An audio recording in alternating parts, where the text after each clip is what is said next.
सगळ्यांचं स्वागत आहे चॅनलवर. मी नम्रता. तर आज आपण बनवणार आहोत मेथीचे पराठे. रेसिपीला सुरुवात करूया.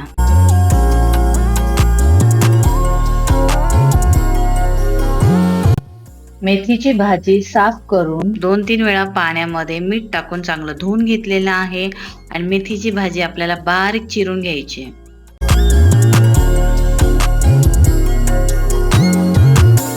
आणि मिक्सर मध्ये अद्रक, लसूण, मिरची आणि जिरं टाकून आपल्याला वाटण करून घ्यायचं आहे.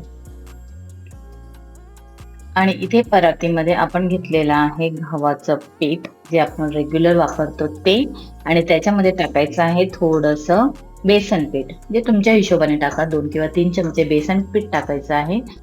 आणि इथे टाकणार आहोत मिरची आणि लसणाची जे आपण वाटण केलेलं आहे, जाडसर असंच करायचं आणि तेच मी इथे टाकलेलं आहे. त्याच्यानंतर टाकायचं आहे ओवा. आपल्याला ओवा क्रश करून टाकायचा आहे. त्याच्यानंतर टाकायचं मीठ आणि हळद. तुम्हाला हवं असेल तर तुम्ही तिळही टाकू शकता.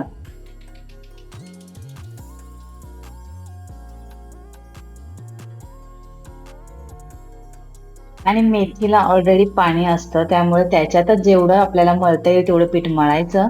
नाहीच वाटलं तर तुम्ही थोडंसं पाणी घेऊ शकता. आणि पाणी घेऊन चांगलं असं मळून घ्यायचं आहे. त्याच्यानंतर तेल लावूनही थोडंसं मळून घ्यायचं आणि ठेवून द्यायचं.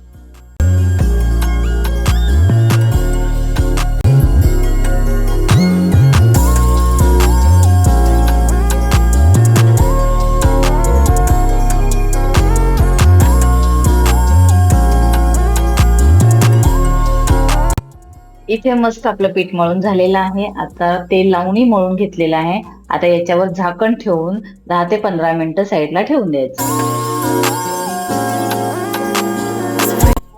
आता इथे आपल्याला लाटायला सुरुवात करायची आहे. तर जेवढा तुम्ही रेग्युलर गोळा घेता पिठासाठी, चपातीसाठी, तेवढाच घ्यायचा आणि हलक्या हलक्या हाताने त्याला लाटून घ्यायचा आणि भाजून घ्यायचं, रेग्युलर जसं आपण चपाती भाजतो तसंच.